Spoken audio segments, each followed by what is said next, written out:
You're tuning in to the Black Hollywood Live Network, featuring news, interviews, and commentary on all things Black Hollywood. Hollywood redefined. From Los Angeles, California, presented by Maria Menounos and streaming live thanks to Akamai Technologies. This is Black Hollywood Live. Next, featuring intimate and in-depth interviews with Black Hollywood's next edition of stars and influencers. Black Hollywood Live. Hollywood redefined. You're listening to Black Hollywood Live. And now, the host for Black Hollywood Live, next. Yeah! All right, welcome to, see, there you go. Started from the bottom. And now we're here. Welcome to another exciting edition of Black Hollywood Live Next. I'm your host, Nick Perdue, sitting along my beautiful co-host. Boom! It's me, Megan Thomas. And who do we have in studio? Golden Globe Award winner, Right. two-time NAACP Two nominee. times. This Two guy times. creating shows. Some of your favorite shows that you've seen on TV. This guy has been the man behind the pen, Mr. Prentice Penny. How you What's doing? up, y'all? I'm good. Happy to be here, man. You gotta say that with some power. Prentice Penny! Turn up, turn up, turn up. You got one of those names. You can't just be like Prentice. You got like Prentice. It sucked growing up though, cause Yeah. cause you want to go to Disneyland and like get your license plate name, and it's like there's no Prentice. You know what I mean? not, So like, but as a writer, it's worked out all right though. Right. As long as it's right on the checks, right? It's right on the Right. check. That's all that Right matters. on the check. You can have them make a license plate. Man, I don't care what they call me. As long as the check's clear, man. Right. So, you're LA native. Absolutely, You know, it's man. good- it's Born good and raised. seeing another Not that one. many of us, man. Seven of us. It's like seven. Is it seven now? Is it seven? It's about seven. It's about yeah. seven. Yeah, it's about. What part of LA? Because when I ask that, people say, oh, all over. Like where? Baldwin Hills. I grew up in like Baldwin Hills. Okay. In the Dons. I said the rich bougie black Stop people. it, stop honey. it, stop it. Okay. It wasn't little enough. uppity. Stop it, stop it, stop it, stop it. slightly I would say like middle, like Cosby was like close to like my Okay. mom was a lawyer, my dad sold real estate. It was like, Okay. it wasn't, it wasn't baller, but it wasn't like I was wondering if the lights was on at night, Right, but right. it was. So you definitely didn't start from the bottom. is basically I what started like, Halfway up the hill. middle-ish. Started from the middle. Started from them halfway. Started point. from La Brea, now we're here. Right. So let me ask you. So growing up in LA, because it was the 80s, right? Yeah, when you grew up. absolutely. Yeah. And LA was a crime scene in the 80s. So what was it like growing up then? With all this craziness going on. Well, it was like, I remember when like gang violence became like a thing. You know what I mean? Where like before it was like, those are like the kids over there. Right. And then I remember I wanted to have like fat shoelaces as a kid, like as a breakdancer. My mom was like, no, gangsters wear fat shoelaces. I was like, no, they don't. They just, I just want to breakdance on my Right. cardboard. You know what I mean? But I grew up very differently. Like my dad was very like Black Panther-y Okay. growing up, and my mom was very like, if white kids are doing it, you're doing it. Okay. So when they divorced, needless to say, they had an agreement, which was my dad was like, he got to know that exists in the hood, and my mom was like, he got to know how to be around white kids. So they had an agreement, which was if I went to school with black kids, I had to go play sports and summer camp with white kids, and if I went to school with white kids, I had to play sports in the hood with black kids. And so every summer I was always like out of the loop. So like in the school year, I was listening to like Run, because I went to a black elementary school. So I was listening to like Run DMC and Curtis Blow. But when I got to the white summer camp, they were listening to like Duran Duran. I didn't know any of that stuff. Right. So Right. I had to like abandon hip hop and learn like Cyndi Lauper and Eurythmics. But then Right. by the time I got back to school, I was behind on my hip hop game. So then I was like, nobody was listening to like Duran Duran and Hall & Oates Right. at my school. You know what I mean? So I was never like enough. I was never like in the right group so consequently though, in a good way, I learned like everything. Right. But as a kid, you're like, I was never like enough in the group at the right time. You know? Right. Plus my name again was Prentice, and so it was like, I just want to be John. And, like, Right. Something simple. Something simple, like just grow up on like in the jungle. Yeah. You know? Right. Like, I was Right. but that wasn't how I grew up. Right. So how did that shape you as a writer-director? Well, it definitely shaped me in a lot of ways. Like my parents divorced. My dad had moved back to Iowa to like sort of like regroup his life after the divorce. So I spent a lot of time with my grandparents who were like too old to like go outside and play with me. So I spent a lot of time, this is the sad version, like watching a lot of TV. So I kind of grew up like watching like Different Strokes or like Facts of like, I just grew up on TV. Like I spent a lot of time in front of TV and I was like, it just was like around, and I like to create and make up stuff. And again, as a kid, it was like I liked sort of everything. You know, I wasn't like in one group, so I sort of could coexist in like every place. And so again, like creatively, it just sort of shaped who I was and what I was into and what I like to do, you know. So that's cool. And then I was gonna go to school for architecture, and then I realized you got to be good at math, and like you have to do that. And I was like in like remedial algebra. That's not gonna make it pop off. It's not, I don't want houses falling down on my watch. You know what I mean? Like, wait a minute. No, I can't build no fake FEMA houses in New Orleans and like watch them crumble. You know what I mean? It's terrible. But you also cited that a fifth grade school field trip, right, was kind of like the catalyst that made you say, okay, let me do this writing thing. The fifth grade field trip. Where it was marine biology. Oh yeah, right? yeah. I was in marine biology. I was interested in like marine biology and stuff. I was like, what? Yeah. And but I got sick. I got sick on my field trip to marine biology. But and I was like, I can't. I can't be a marine biologist. I can be on the ocean and be a marine biologist and get sick. I think that would like negate a lot of my research.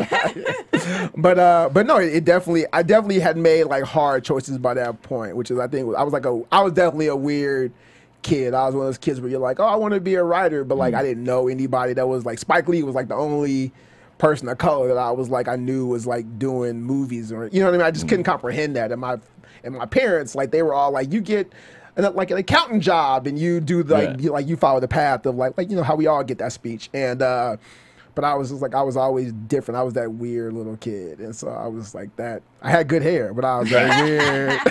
I was that weird. I had that Hawaiian silky. I had that soul glow hair. But I just always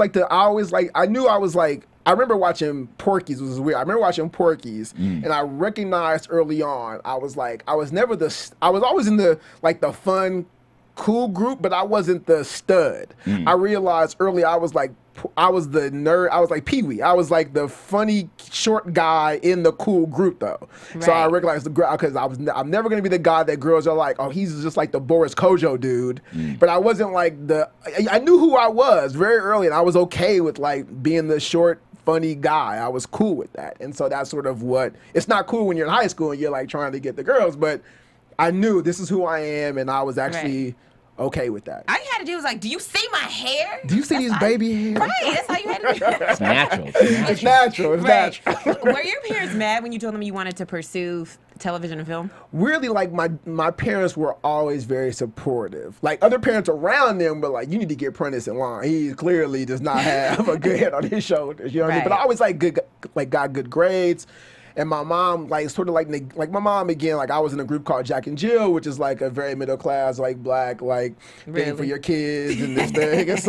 And so all those parents were like, you know, and like you went to like, you know, Stanford, or you went to like, you know, whatever, Howard or whatever you went to, but you had like a very stable major. Right. And I just was like, I'm not interested in any of that stuff. And my mom was always like pushing the other moms away that had something to say. And now she says, oh, I got a son with a, you know what I mean? Like she was, like she was in the trenches with me on it, same with Pop. So I had to say, like, they were always like, you know, go for what you want to do. You know what I mean? So so they were very supportive. So you went to USC. Yes. And you majored in filmic writing. Yeah, I was in the film school there. What is filmic writing? It's basically a fancy word for the screenwriting program of their film school.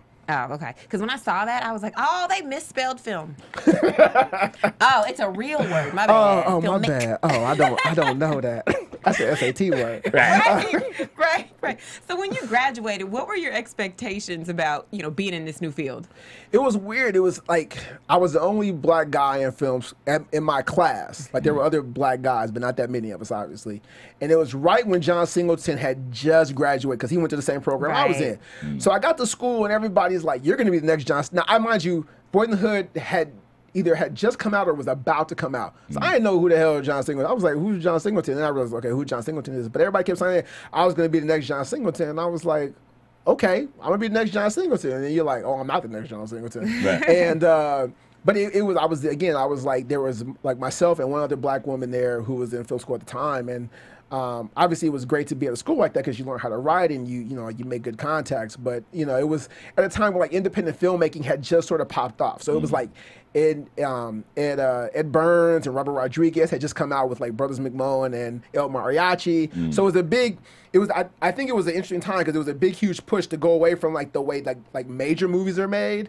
And like now like independent movies were sort of coming in as like a real thing. Like Kevin Smith had just come out with Clerks. Like it was a whole movement sort of going on. So everybody I knew was like, screw this like old Hollywood way to like have to make a movie and like just sort of do it for yourselves, which just sort of informed how we all sort of approach film school. So it was a fun time, but it was also like a scary time because you're like, I gotta go out and like now make a movie. Right. So then you graduated. There was no big flashing lights. There was no three-picture deal. No $1 million budget. No. How did you deal with that discouragement? Were you like, you know what, it's just a little setback, it's fine, or did you have to change your plans now? Yeah, like it was a thing where like I graduated. I directed a movie. I wrote a movie about a relationship I was in when I was in high school, in college. And I shot it right after film school because I was like, great, this is going to be my little independent movie. It'll hit it big. And we ended up selling it and making a little money off it, but nothing like crazy big, obviously. And I was sort of like, just sort of scrapping. I was doing like internet, like the internet, like web animation stuff was kind of coming out. So I was like working for Peanuts, doing like writing animation web shorts or doing sort of whatever I could do to sort of like scrap and make some money. And it was hard. I mean, it's hard. Like you're like watching like other people and you're just like, when's my time and when am I going to get a shot? And I was sort of raised on TV and sort of the scary thing was, you know, I knew that I guess I knew inevitably I wanted to write for TV, but I was afraid. And I think I was afraid because I knew in TV you had to write in a room with other writers. Right. And my fear was like, what if the thing I'm pursuing for so long I'm not good at? And I'm around other people who are good at it and I'm not good enough. So I kind of put off trying to pursue TV for a while. I was like, I'm gonna write movies. Movies are more sexy. But I knew writing a movie, I didn't have to like be around other writers. I could sort of like be in a cocoon a little bit. And it's not knocking anything like that, but I knew inevitably I loved TV. I wanted to write for TV, but I was afraid to like put myself out there. So I just sort of like hid behind, I'm gonna write movies and I'm gonna do these other things, even though I sort of knew I love TV and I grew up on TV and I really want to do that. I was just afraid. Like I was afraid to sort of like put it out there. So how'd you get over that? My wife got me over that. I met my wife in high school, even though we went to different high schools, but she was watching all of, I was with my wife, like my wife lived in DC. She went to law school in DC and she moved back out here for me. And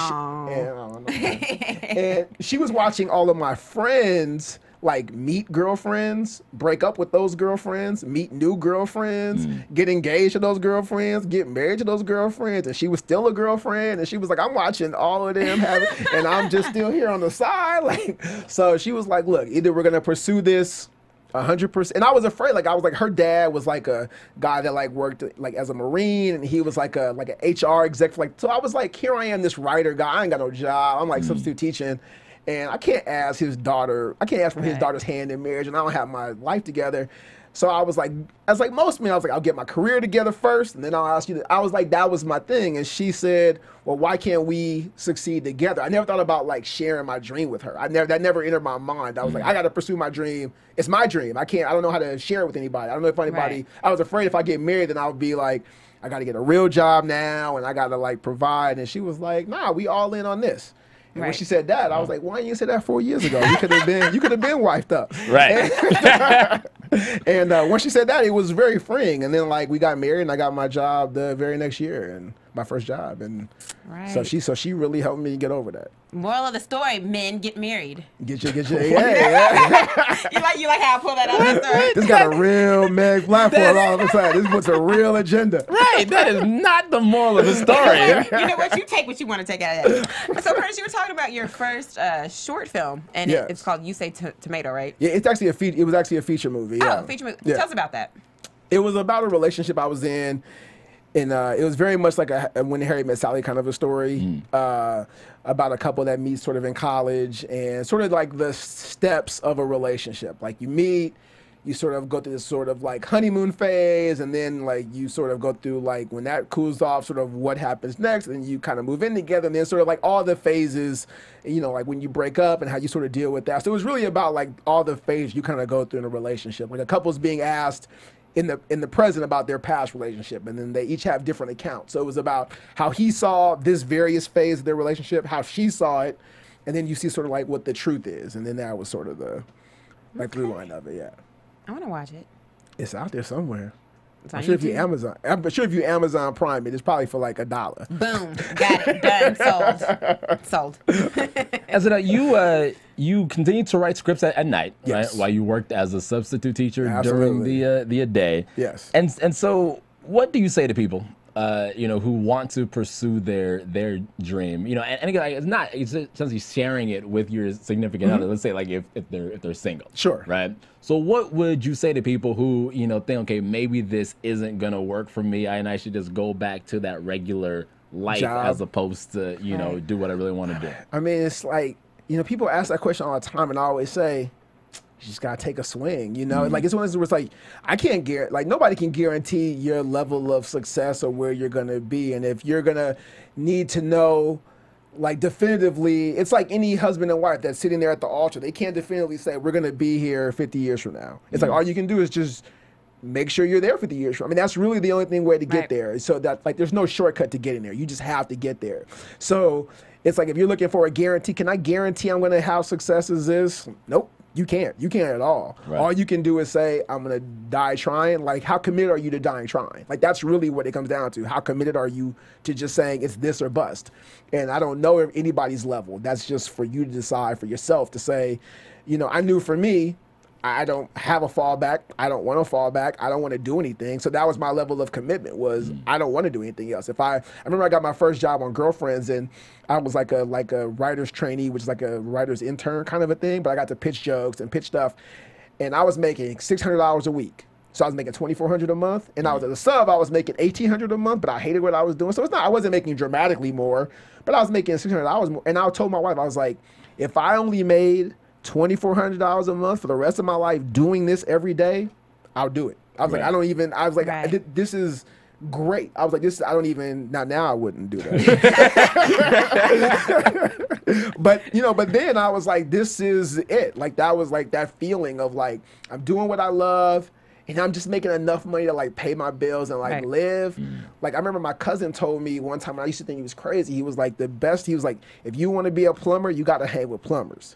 If you want to do this, you got to hang with that. And I didn't get it quite then at the time. I was like, what are you talking about? And he was right. Like if you want to be a writer, if you want to be a comedian, you want to be whatever, you got to associate and put yourself in that space and just go all in. Otherwise, it's on you. I think everybody's level of commitment is on them. Like whatever they want to do, and I think you have to recognize what your greatest skill strength is. If you say, hey, I'm a writer or I'm a this, and my skill strength is story versus like blank, then get better at blank and then keep improving. You know what I mean? Like you have to sort of know what your weaknesses are. You have to be honest with yourself about like, it's always funny when I see American Idol and I'm like, why would their parents put them out here and they know they can't sing? Like, they know they can't sing. Like, why? Like, why are you encouraging this? Or if you're going to encourage it, then encourage voice lessons and instrumentation. You know what I mean? Like, you're going to, like, get them better. But don't just be out there like, my my baby can sing. Like, like Little Magic can sing and she can't sing. Well, why should I be Magic, though? Well, it's like In Living Color. I'm dating myself on In Living Color. Gotta be Magic. Okay, so you wrote, directed, and produced one of your first major projects, which is Soul Talking. I watched the video for that, the trailer for it. That is a really cute movie. Yes, that's You Say Tomato. That's actually the same movie. It's the same movie. So why does that have two names? They changed the company thought a more urban title. I was like, guys, what's Soul Talk? I was like, I don't even know what Soul Talking is. Like, what is that? What does that mean? Like, and they were just like, we just feel like it'll sell in Walmart better. We were just like, all right. No, so that's actually the same movie. Ah, okay. Very interesting. Yeah. So you were talking about you received your first big break writing as a writer's trainee for Girlfriends. How did that happen? My wife met a friend of who's a friend of mine now, named Karen Gist, who's an amazing writer on. She wrote on House of Lies and One Tree Hill, and she's on Revenge right now. And they just have a pilot at VH1, the Drumline redo that they're going to do at VH1. And they met, like my wife went to Spelman, Karen went to Spelman, and they met like at this like alumni picnic here in LA. And my wife was like, oh, my boyfriend writes. And that was a moment, and I'm so grateful to Karen because I know when people come up to me and say, oh, I write, I do this, my first thought is like, oh God, no, just can I just eat some ribs and like just kick it? But like, I'm like, oh, no. And so Karen at that point was so kind that she was like, well, give him my number, because Karen was an attorney and she just quit being an attorney and she became basically a writer's trainee on Girlfriends. And this was like 2001. And Karen was like, look, I don't really know that much, but whatever I know, I'm going to share with you. And so she was a writer's trainee on Girlfriend that got hired as a full-time writer, and then she eventually worked her way up. And she said, look, whenever they do the program again, I'll let you know. And I was like, cool. And so I just sort of stayed in touch with Karen throughout the time. I'd be working on like Will and Grace specs or Just Shoot Me specs. And I'd written a scrub spec. And I sent that to Karen to say, hey, this is sort of, and she was like, this is a really good spec. And I'll give it to my bosses, who is Mara Brockakil, who runs the game, and Girlfriends, obviously. And Mara read it and was like, he's good. And so they brought me in for an interview for the trainee position. And then that's how I got the trainee position. But the trainee position, it was like, this was before all the studios had like diversity hires, where now they sort of have to hire or have somebody on staff. So this was a position back in the day where you had to call, it was through the Writers Guild, you had to call shows and say, hey, are you interested in like doing a writer's like minority program? Now most shows are not interested in doing a minority program. And usually it was just the black shows. But Mara was a writer's trainee hire on Moesha. So she understood the power of the program. So she was a big advocate of it. And so they basically hired me as a trainee, and you worked for like 20 weeks. And if they liked you in the 20 weeks, they could say, hey, here's a script. And if we like your script, then we'll hire you as a full-time writer. Or after 20 weeks, thank you, goodbye. And you don't work out. And so she liked what I had to sort of offer, and she gave me a script. And she was like, if you do a good job on this, we'll see about hiring you. So I remember I had just written the draft of my script and I was showing it to my wife because I would let her read stuff. And I was like, what do you think of this? And she was like, oh, it's really good. It's really good. I said, cool, because if they like it, they'll give me a job. She was like, well, technically I have notes on page 2 and we should talk about the opening. Like, she got all serious all of a sudden. So I was like, but they liked the script and they hired me as a staff writer. And that was my first like big job. I went from, like the jump was like, you're like making like $2,400 a month and now you're making $2,400 a week. I mean, it's like, you're just like, I was like, you're just like, this is crazy. Yeah. This is crazy. So then, when you went through that, what was the experience like to work on such a great show at the time? Girlfriends, I always say, it's like, it was so amazing. Like, Mara was amazing. I always say it was like going to Hillman on like a different world. It was like, it was a place where like, I can't imagine a better like training ground, especially as like a young African-American writer, because obviously you have an African-American woman who's running a show and is committed to helping us succeed in this business, which is obviously very hard. And she was just, everybody there was no like agendas of like, oh, this person sort of hates this. Everybody was like, we were in the same boat because we're all trying to keep the show on the air. Right. So everybody is like, it was a safe place to pitch. Like, you didn't feel like, if you're like, look, like most writers' rooms, like everybody pitches jokes and maybe like 4 of your 10 jokes work. So 6 of your jokes fail. I mean, it's just like part of the thing, but you never are made to feel bad. Like in Girlfriends, we never felt bad that we would pitch stuff and it didn't, like, you were just like, it was safe. Everything felt like, failure felt safe, success felt like it just felt like a family. And that's the best way I could describe it. It felt like a family. And I had, like, Karen was great. This woman named Regina Hicks was great, who's been working forever, and she's awesome. And just everybody there was just incredibly generous. And that was like my favorite of all the shows I've been on. It still is like a special thing for me. You know what I mean? That's good. So at the end of it, I think the last 4 seasons, you were the executive story editor, right? Yes. What is that? It's just like levels of pay. So it's like in the way that you equate like somebody who's like the president of the company versus like all the vice presidents and then like the director of marketing. It's just like levels of pay. So and then but with that comes more responsibility and things like that. But more so all those titles are just like levels of pay and like where you fall like in the totem pole. So I started literally started from the bottom, like the like lower than the bottom. Right. And then I worked to like the middle, like lower middle.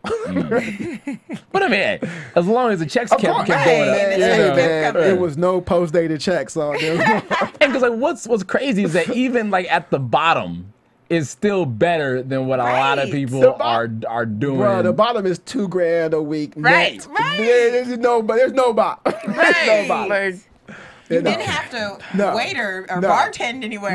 No. I remember after the first season was up, and usually like Girlfriends was a safe bet for us to come back. And obviously I assumed I was coming back, but I didn't know. I'd hoped I would come back for my first full season again as a writer. I started season 5, so this was going into season 6. And I remember I told my wife, I was like, I didn't want any more safety nets. I was like, I'm done. I was like, this is it. This is what I'm committing to. Like, we're all in.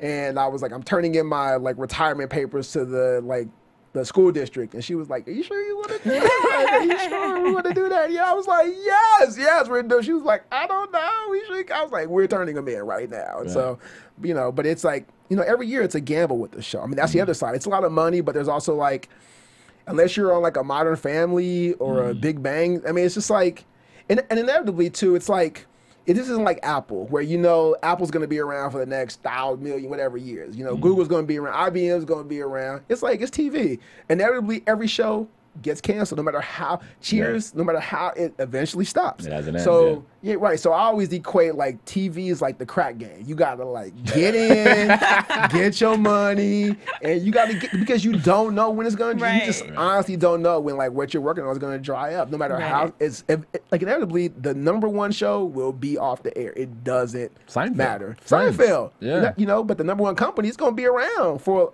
a long time. So it doesn't work the same way. So it's a lot of money, but I always say it's like athlete money. Like you got a window to like cash in on it. Otherwise, you missed it, and you gotta get a real job.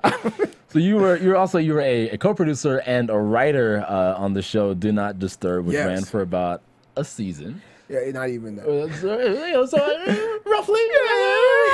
High points. So what did you learn from that? Working on a show that didn't, like I said, didn't get a full season. Coming from a hit TV show that ran for Girlfriends ran for what, 8 seasons? Yeah. So coming from that to doing this now, then it's like, okay, this is. I will say I always say that show again. Look, every show I've been on, anybody that's hired me, you will never hear me say a disparaging word. But anybody gives me a job, we cool in the fan, bro. You know what I mean? Like, we are cool, And the thing about that show, which was great, was obviously it was tough going from a show where every year you're going to be picked up to, like, not sure, like, you only picked up for 13 and you may only get, because on Do Not Disturb, I think we did 6 and we were done. Like, we started in June and we were done by 1st of October. So I never experienced, like, being out of work for that long over the last 4 years. I had been on Girlfriends. But what about that show was so specific was where I would say that was my transition, was it was the first show I had been on that was a white show. Where Girlfriends was like, it was black cast, it was like mostly black writers.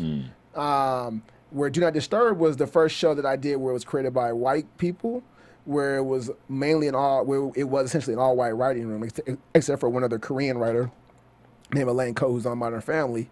But it was my thing of like moving from this world to that world. And I always thought shows were kind of the same, but I always say it was like the Negro Leagues. Like, I realized black shows were the Negro Leagues. Right. And this was the major leagues. Right. And what I mean by that specifically is that, for example, I work with incredible writers on Girlfriends, right? I think one writer in 4 years did a pilot, maybe 2. When I went to Do Not Disturb, I was watching writers talk about pilots they had done for years and years. I watched them talk about I may not get another overall deal. And an overall deal is essentially when a studio says, I don't know if people listening at home know what the overall deal is, but an overall deal is essentially when a studio says, we're going to give you X amount of money over 2 years because we believe in you and think you can offer us something down the line. Right. So they may give you, let's say, $800,000 over 2 years. So you're going to make 400 grand, you know, with the exception of like paying your agents and managers, but you'll make like 250 grand for 2 years. You don't have to worry about your income for 2 years. You're gonna make 500 grand for 2 years. You don't have to worry about it. And they'll develop a show with you and they'll put you on this show in the meantime. And you're making money for 2 years. Your checks are coming every week. You don't have to think about it. Where I was watching writers go, I don't know if I want to renew my overall. I may go to this studio. And you're like, they want to give me an overall. They want to give me an overall. And I was watching, those conversations never took place on Girlfriends in that same way. And that's when I realized, oh, this is a different playing field. This is a playing field. It frustrated me because I was like, why don't we get that playing field? But we know why we don't get that playing field.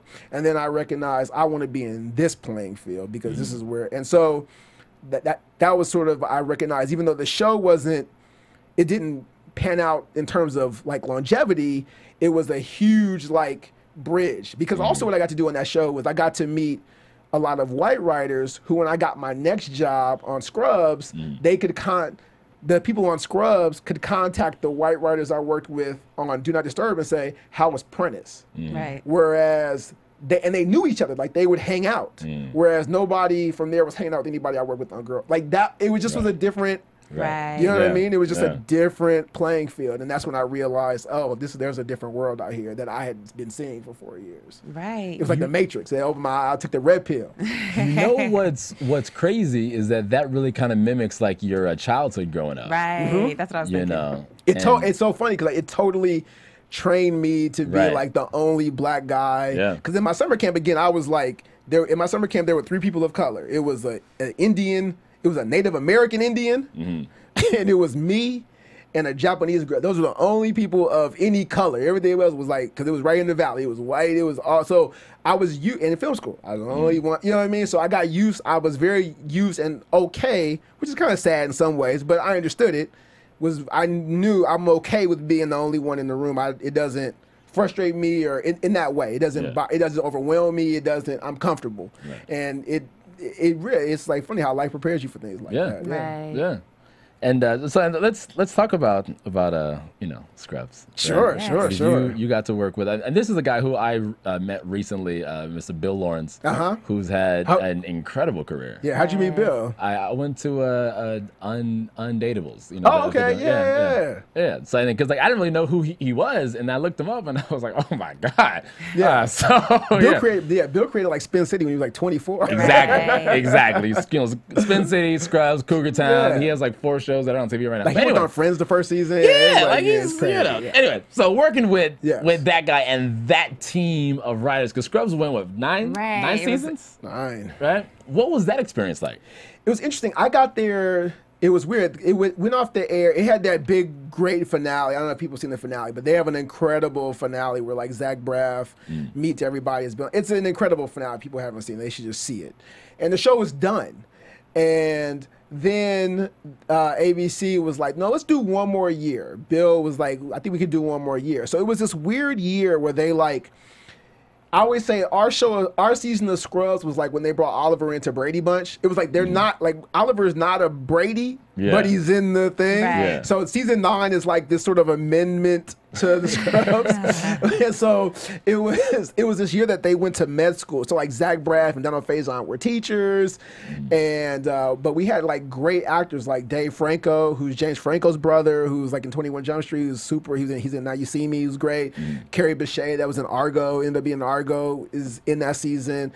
Michael Mosley, that was on Pan Am, and he's in his new show Sirens on USA. Like he was, so it was like, it was this weird year where like they went to med school, but like working with Bill personally was like, you're just like, oh, this guy's a genius. Like he would come in, we'd have a story bump, and then he could just go, we'll just move this here, that there, this, and you're just like, oh, it's like a beautiful mind. It was all there in front of us, and we just didn't see it. You know what I mean? And it was just, and he was doing both shows at the same time. He was doing Cougar Town like that year, and we shared an office in Culver City. So it was like Cougar Town was on one side of the office, and Scrubs was on the other side. And then he would just go, Frank, and he had 3 kids, and I just don't know how he. Right. Like I just would like marvel all the time, like, oh my God, how is this guy doing it? But and now he has like 3 shows on there. It's crazy. It's crazy. Right. How did you land that gig over at Scrubs? I landed that gig again. It's like every meeting counts. Everything you do counts. People remember you, and so I had a meeting at ABC, and this guy, I had written the script. I had written a spec and this like my own pilot. It wasn't getting shot. It was just a writing sample. And this guy was like, I like this guy. And, you know, it was just a meeting I just randomly had. And then he was like an exec at ABC. And I guess Bill Lawrence, and this is, again, how you don't know, people ask about you. Like, you always got to be on your P's and Q's because people ask about you.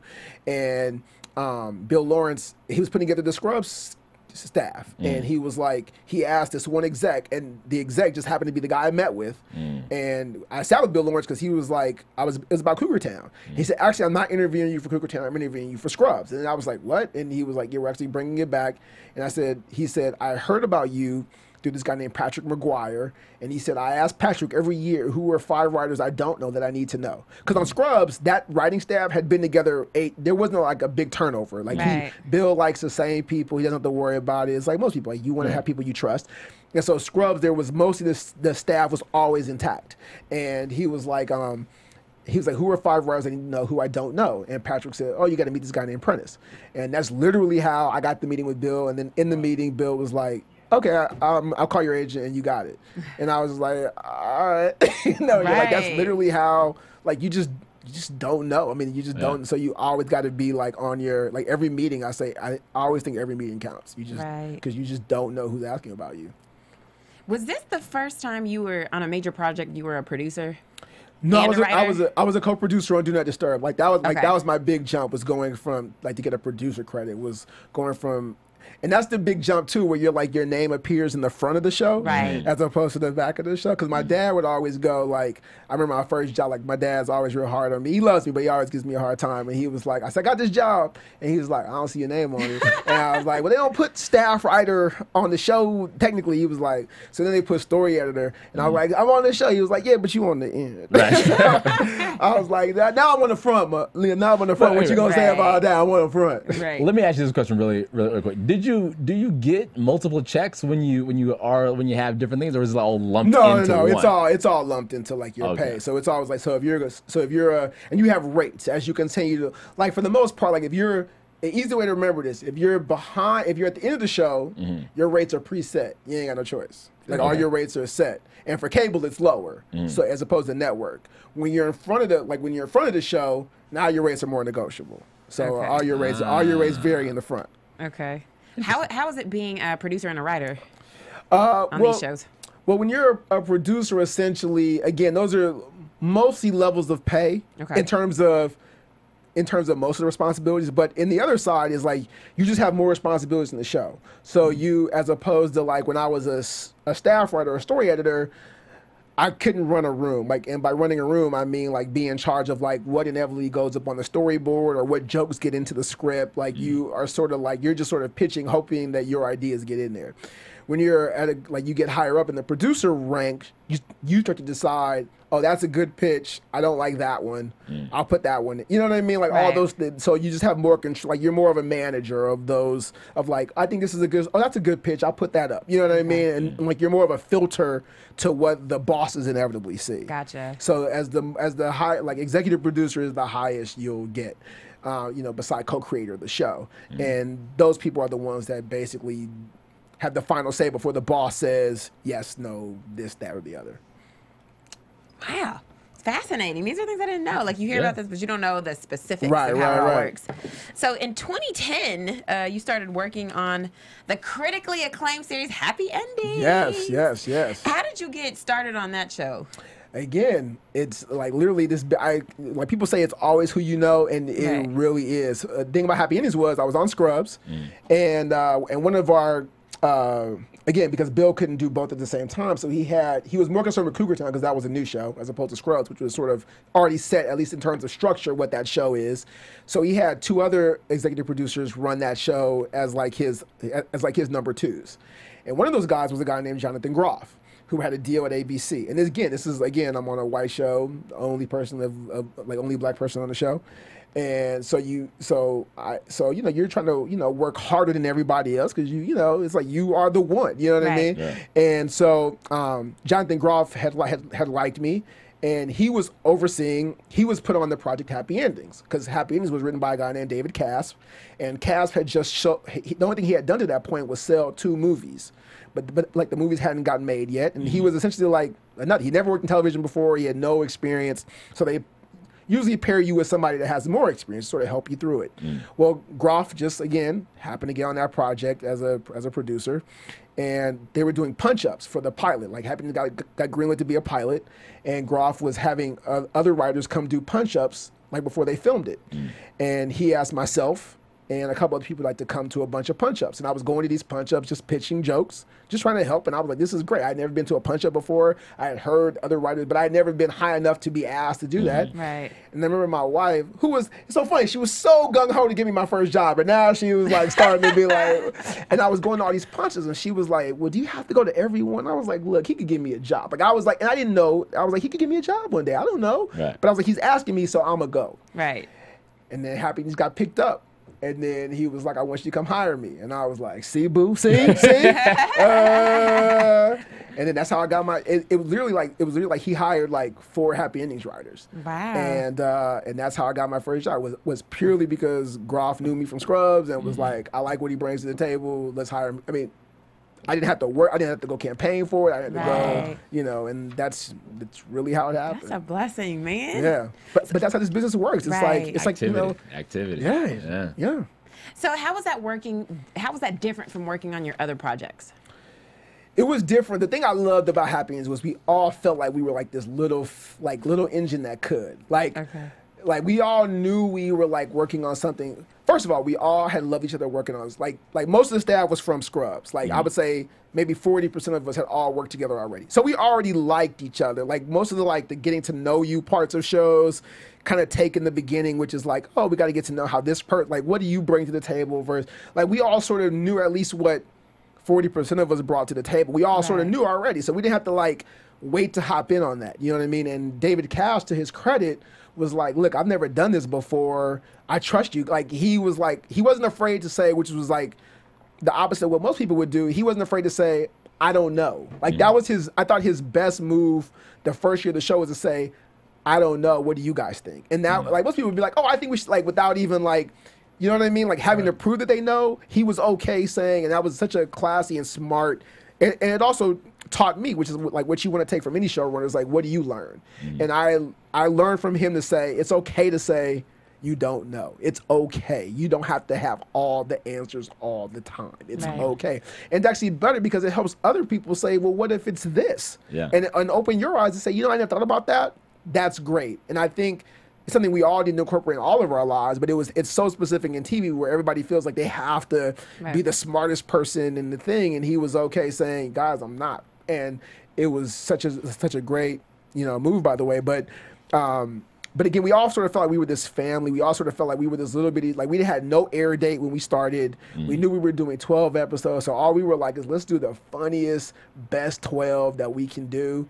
And again, we had no idea. We were just we think we have something special because, we'd watch the edits and go, is this, are we tripping? Is this just this funny? Right. And then we would go this is really, but we just, you don't, again, you just, you're in a bubble. You're kind of in a bubble. And so, we knew the cast was really good. They bonded really fast. And we were we just felt like we were this little bitty show that could. And so we just all sort of galvanized around that. And I think that just sort of we all love each other to this day. We all still talk, and we all miss each other obviously, but we all wish each other well at the same time.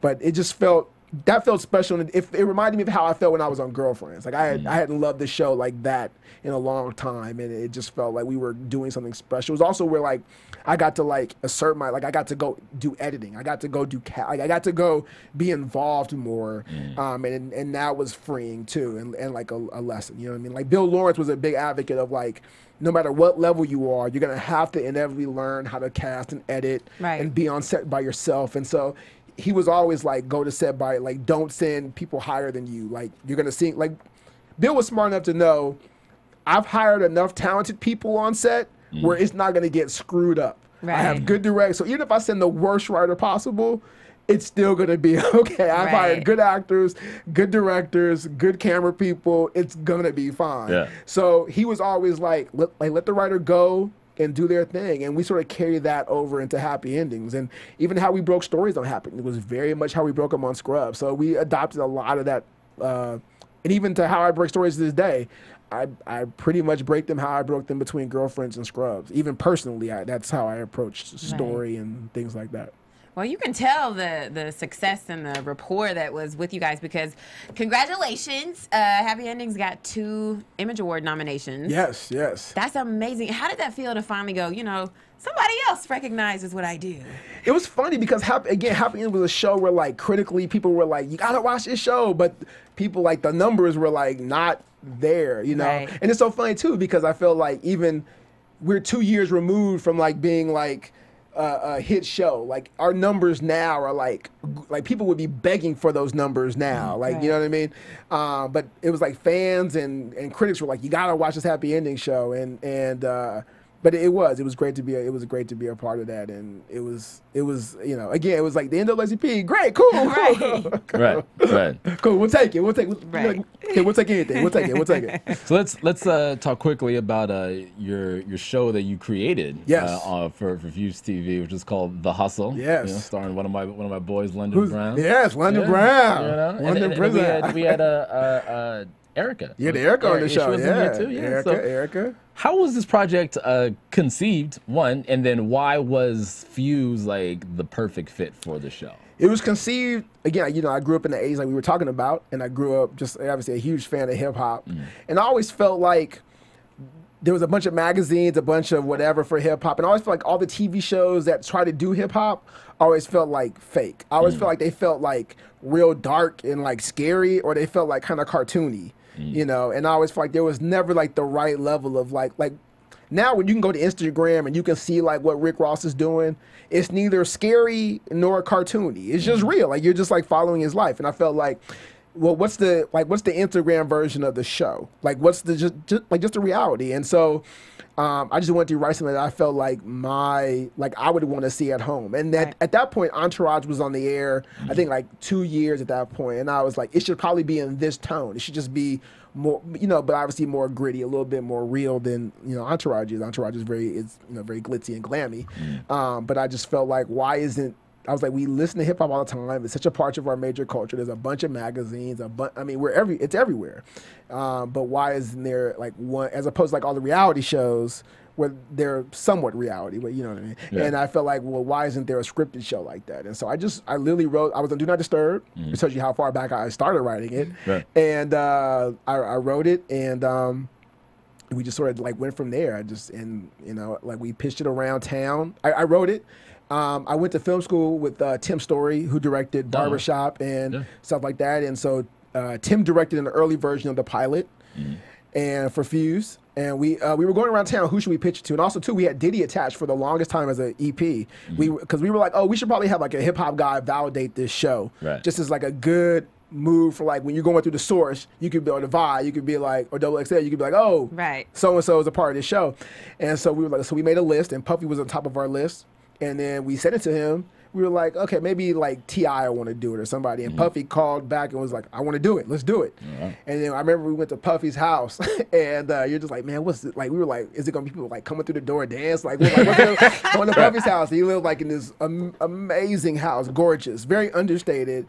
And he was so chill. He was so quiet. He was so like he had a chef was like, you guys want some salmon? We were like, nah, I'm cool. He's just like, and I was like driving my little old Prius up there, and so he was just like, could not have been nicer, and was like, I think the show should be. And we were just talking about the show, and he was like, look, he said, I've been asked to be a part of hip hop stuff, and he was like, I've turned it all down, but this just felt so real and so true. And so he was like, I'll do it. And at the end of the day, Fuse and him couldn't agree on some money stuff or whatever. That's not in my world, but he was attached for like 3 years to be a part of the show. And Fuse at that point, like we took it around town. It was weird. Every place was like, we love it, and they had a reason why it wasn't right for them, whether like MTV or whatever place we were taking it, we're like, right. And Fuse was like, this is perfect for us. It's Yeah. right in our sweet spot. And Fuse agreed to do it and bought it and make 6 episodes, man. It was, and I couldn't believe all the hip hop artists we got to like. Right, to do cameos and stuff like that. And because like we were nothing, like we were like not a thing at all. And I remember, I'll never forget, like we sent it to. I was like, for the second episode, we had Jadakiss on, and we needed somebody that had like some. I would say he was our biggest person we had, and we needed somebody that had that sort of weight. And we had like a list of who we were sending to, and Jadakiss was first on my list, and so we sent to Jadakiss, and I'll never forget, like, hey, yo, I can't do a Jadakiss, whatever. But I was like, I said, hey man, why did you do this? You know, I was like, why did you do this? He was like, man, I was laughing on the plane. He said it felt so real. He said, I've been asked to do a bunch of this stuff, and he was like, this just felt. He's like, on the plane, I was reading it again a second time, and he was like, I was like, I read a bunch. He's like, my agents will send me a bunch of stuff, and it's just all crap. And he's like, this just felt like I just knew that. And he kept asking me if I was from New York. Right. He was like, if you just captured how we talk. I was like, nah. I said, I listened to a lot of you on YouTube. And I just wrote specifically, and like the whole character Cutter is all based on Jadakiss. Like it's actually based between Jadakiss and Nas. And so I was just listening to like the cadence. Like that was a show where I was like, it's gotta be. It's very specific. Right. And people will call BS on it immediately if it doesn't seem right. But everybody we had, from Travis Porter to like Freddie Gibbs, Red Cafe, the Breakfast Club in New York, were like all gung ho, and I think that spoke to something. So you know, we need a season 2. We do. We definitely need a season 2. Yes. Fuse. We need a season 2. I mean, if not, take it over to Diddy's show, Diddy's channel. Revolt. You know, I'm just, don't let me. I just heard that J-Lo might buy Fuse, so that was crazy. I just heard that. Yeah, because she's over at a Nouveau TV. Yeah. So We'll see. We'll see. So you are now the co-executive producer and writer on the award-winning show Brooklyn Nine-Nine. With this beautiful Golden Globe Award. We're trying to get an Emmy now. Right. They should have never let us in. Screw your couch. So congratulations on that. Thank you. What was it like for you guys to win this award specifically? It was crazy. Like I remember that morning when we got announced, like nobody on our show, because our numbers were good. And our reviews were good, but they weren't like critically this, and the ratings weren't like in. So there was never like it felt like it was like in a nice sweet spot of like the ratings were good and the reviews are good. It didn't feel like one polarizing thing that we're happy, and it felt like the the reviews are great and the ratings are kind of low. It was kind of like in this middle. And I was getting all these texts from friends. I was making my kids like breakfast in the morning, and I was getting all these texts like congratulations. I didn't know what people were talking about. I literally had no idea. And they're like, I was like, you've been nominated for a Golden Globe. So already right now we're playing with house money. Like already we're just like, it's fine. Like whatever we get at this point is like, like it's all good. We never expected we were like, we're already in a good place because we're up against like Big Bang Theory, Modern Family, Girls, and so we all thought Parks and Recreation was going to win just because it was Parks and Rec first year being nominated, and that was sort of like the critical show. And then I'll never forget, I was at home getting ready to go to the CAA party because we couldn't go to the real thing, and so I was going front stunner, be a stunner up front and pretend like I was there. Yeah, get my tux like I had went. Fake it till you make it. Exactly. And I was at home, and Andy Samberg won. And when Andy won, I was like, oh, hold up, we might be able to get this thing. And then I was like, you're just like, we won. Like, no, but were you mad that you weren't there though?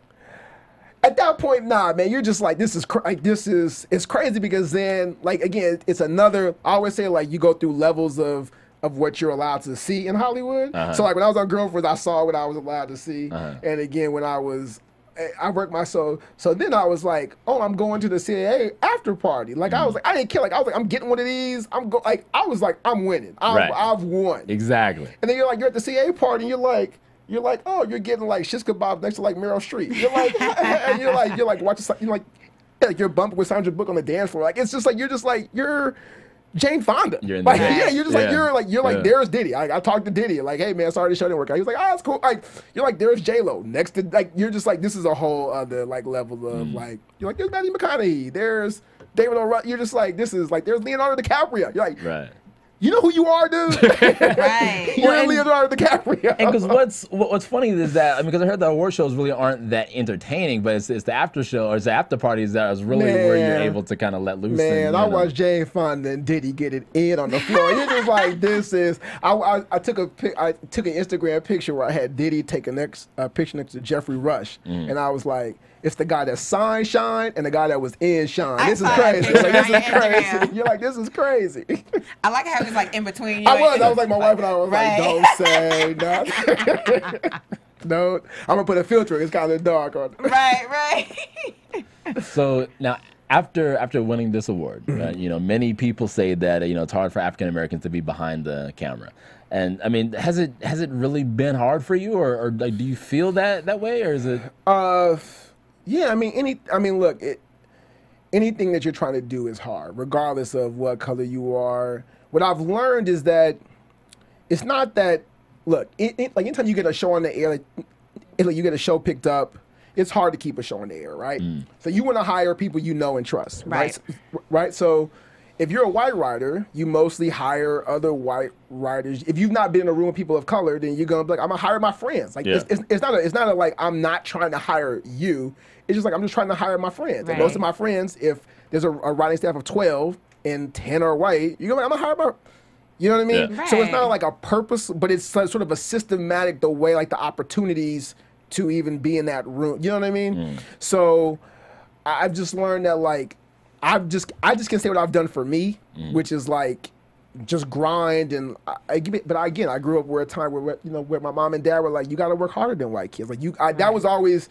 And I'm not the only black kid that was taught. You know what I mean? So, but I've always had that mindset where like nobody will outwork me. Like I understand that there's a level that I can't. I understand that there's a level of like, look, I'm not like my kids don't go to this kind of school. They go to this kind of school. So in a certain level, in a social sense, I may not be in that socially sense. I don't live in this social area, so I may not be able to be around this social area. You know what I mean? Right. But I'm not going to be out of work to get there. You know what I mean? And so, but again, it's just hard. It's hard again when a staff of, if you're hiring a staff of 12, well, your first thing is you're going to hire as many people as you can who you know. Well, if you've hired 6 people out the gate, so now you're talking thousands of writers trying to compete for 6 spots. I mean, you know what I mean? So it's sort of built that way. It's just sort of built in a way that like, and I don't know, like, I've learned that you kind of become like, oh, I'm going to hire this person. I don't have to worry about it. It's like that's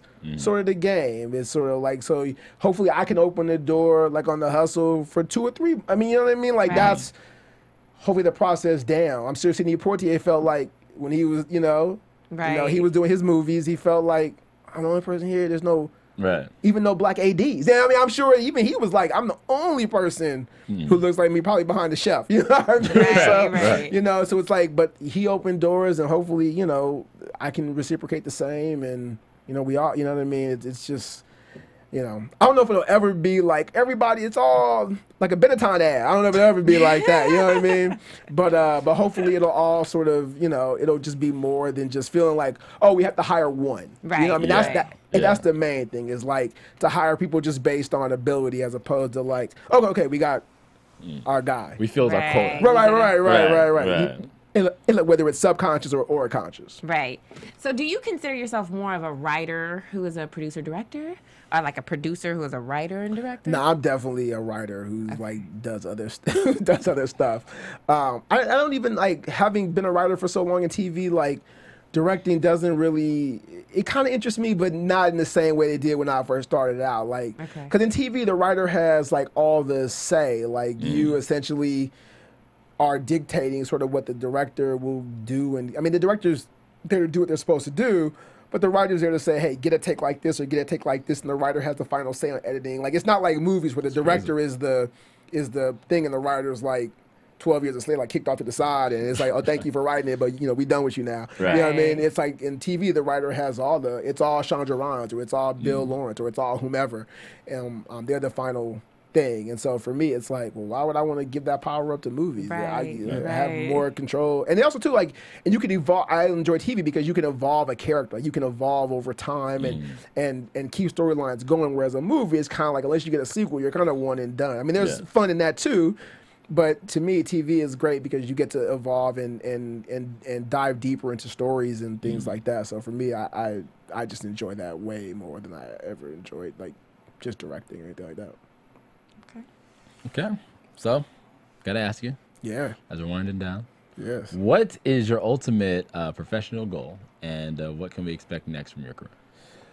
My ultimate goal is to be like I hate to say the African American version of this, but the closest thing I can say is like a John Wells or a Chuck Lorre, which is somebody who can create as many shows as possible, create shows with other people. Because inevitably as a writer, you have a shelf life. Like once you hit 50, you're kind of like, you got to start being in the producing. Like there's not a lot of writer room. I mean, now with the advent of like Nick at Night and like TV Land and like High in Cleveland, like those kind of like Soul Man shows, they have older writing staffs because like some of the writing is dictated in that. And but for the most part, like network shows, you're like in the sweet spot between like 26 and like 46. That's kind of like your window. Like, you know, 50 is like definitely like sort of a thing. In dramas it goes longer, but in comedy it's like young, hot. That's like the thing. Yeah. So I know I can't do that forever, and I'm also not interested in being in a writer's room when I'm 40 something years. You know what I mean? Like, so my thing is like I want to try to sell and create as many shows as possible in the time frame I can. And also too, like start to be able to work with some other writers and be a producer. But that all starts with getting shows in the air, which I was able to do with The Hustle. But even The Hustle is like, again, like network world is perceived as like that's an urban show. That's, you know what I mean? But it gets me meetings, which is good. You know what I mean? So it's done what it's supposed to do in a broader sense in a lot of ways. But I'm going back to Brooklyn Nine-Nine. This year. Season 2. I just sold a drama to NBC. What's it called? We don't have a title yet, but it's an action cop dramedy. So there's comedy and drama in the show. Okay. As opposed to like just being a straight up one thing or another. The closest thing I can say in tone is like a Lethal Weapon in tone. That's so it's like a fun ride. I have that, and I'm taking out 2 comedies this year, network-wise. So okay, well, let me go ahead and write your number. I'm gonna send you a couple specs. Right, here we go. Here you go, the paper. Well, you have to. You got to put like 3 or 4 irons in the fire because it's like you're like a batting average like 104, and you're like it's like you like if you do one thing, you done. Right. You know what I mean? So you gotta have 4 or 5 things going. Exactly. Because I'm banking on literally like none of that stuff going. You know what I mean? Like I sold my NBC show, which is good because I at least count on that check. Right. Again, not post dated. It'll come through. And I have like 2 more shows that we're trying to take out comedy wise. And we'll and I mean, I'm sure that the Golden Globe kind of opens up a couple more. It does. It makes a show more like, okay, that's a real credit. You know, but it's like anything. Like, you got to still prove. It's like it's not. It's good, but it's not like it's not like you don't want to rest on it. You absolutely cannot. You cannot. It's fun. Like my mom take like a picture with like that's it's nice. It's good to have. It's good to have in the resume. Like you worked on that show. You worked. It's good. It's always good to have a good resume. People be like, oh, he worked on that. He worked on that. He worked on that. It makes it easier for people to like believe in you. But inevitably, it's like this is my creator's Golden Globe. He won it. It's his. I'm on writing staff, so I got one, but it's still his. Right. You know what I mean? And so my mom takes a nice picture with it, and it's up there with my kid's T-ball trophy. So it's nice, but inevitably it's not mine. So I remember it's not mine, and you know. But I mean, at least now too, you can see it every day. Yes. And it's like, okay, like this is something that I need for my show that I created. Absolutely. And like you can touch it. Because that's the thing with me. I'm like, once I see it and once I can touch it, it's over. You know, like once you be like, it's attainable. Yes. Come on. Yours. Yeah, you're like, and especially because I didn't get an Image Award this year, so I'm like, Image Awards, they got it right. Why do we? Right. A brother get an image award. You like a brother get a Golden Globe, you don't get an image award? I think you make it a BET or something. I know. Right. Bring back the source. There we go. Get a Much Music Award for a few years or something. You know, get something. Yeah, I know we can't even get a Much Music Award for the hustle. It's on your network. Right. That's funny. But listen, man, thank you for joining us. Of course, man. Thank you for having me. Thank you. So where can people find you online? They can find me online at Twitter and Instagram at _A_Prentice, Prentice, both Instagram and Twitter. Yes, and as always, you can find me, Megan Thomas, on that Twitter, Facebook, and Instagram at Meg Scoop, like scoop of ice cream. You can find me all over the internets at the Nick Perdue. Thank you guys for tuning in. We'll see you next time. From producers Maria Menounos, Dario Kristen, Tiana Hobson, Kevin Undergaro, and the entire BHL crew, we would like to thank you for supporting Black Hollywood Live, the first online broadcast network dedicated to African American entertainment. For questions and comments, contact us at info@blackhollywoodlive.com. Like us on Facebook, tweet us or Instagram us at BHL Online. And I'm your BHL announcer, Scipio. Instagram me at Planet Scipio. Thank you for tuning in. Hollywood Redefined. The views expressed here are those of the host only and do not necessarily reflect the views of BHL or its owners or principals.